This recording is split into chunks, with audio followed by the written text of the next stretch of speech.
আমাদের ইসলাম ছাত্র শিবির মুলাদী উপজেলার কালকে রাত 1টার সময় মুলাদী উপজেলা অফিস বাসায় ছাত্রদলের নেতাকর্মীরা হামলা করে। তখন আমাদের উপজেলা সভাপতি শুধু একমাত্র সে অফিসে ছিল। এরপরে আমাদের উপজেলা অর্থ সম্পাদক তার বাসায় গিয়েও আমাদের হামলা করে। সে তার ক্যাসি গেট খুলতে না পারে, এবার চলে আসছিল।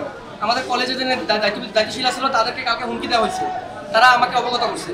আজকে সকালে আমরা কলেজে ঢুকছি, এমনিতে আমাদের যারা দায়িত্বশীল এবং নেতাকর্মী আছে তাদেরকে নিয়ে ঢোকার পরে আমরা আমার 23 থেকে একটা নবীনবরণ এবং ক্যারিয়ার গেলে সেই সময় একটা প্রোগ্রাম আমরা করতেছি।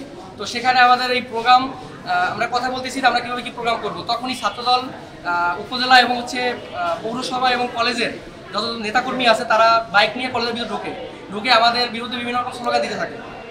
আমি এই পর্যায়ে আমাদের যারা দায়িত্বশীল আছে সবাইকে ঠান্ডা থাকতে বলছি এবং বলছি তোমরা একটা কোনো রকম কিছু করবে না, আমরা কিছু না বলতে।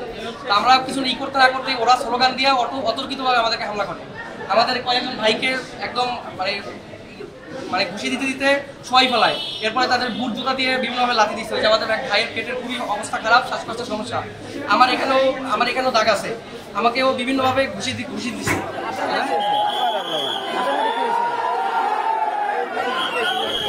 আমার এখানে কিছুক্ষণ আগে মুলাদী উপজেলা স্বাস্থ্য অফিস থেকে রেফার হয়ে আসলো 6 জন রোগী। তারা প্রাথমিকভাবে হিস্ট্রি দিয়েছে ফিজিক্যাল অ্যাসল্টের, এবং রোগী 6 জন রোগী। মান্না 22 বছর, হামিম 20 বছর, বায়েজিদ 23 বছর, আবদুল্লাহ 19 বছর, শারাফাত 24 বছর এবং রাকিব 24 বছর। আমি প্রাথমিকভাবে দেখে তাদেরকে মেল সার্জারি ওয়ার্ডে ভর্তি দিয়েছি। তাদের পরবর্তীতে যা লাগে মানে তাদের অবস্থা কী সেটা নিরূপণ করে প্রয়োজনীয় ব্যবস্থা সার্জারি ওয়ার্ডে নেওয়া।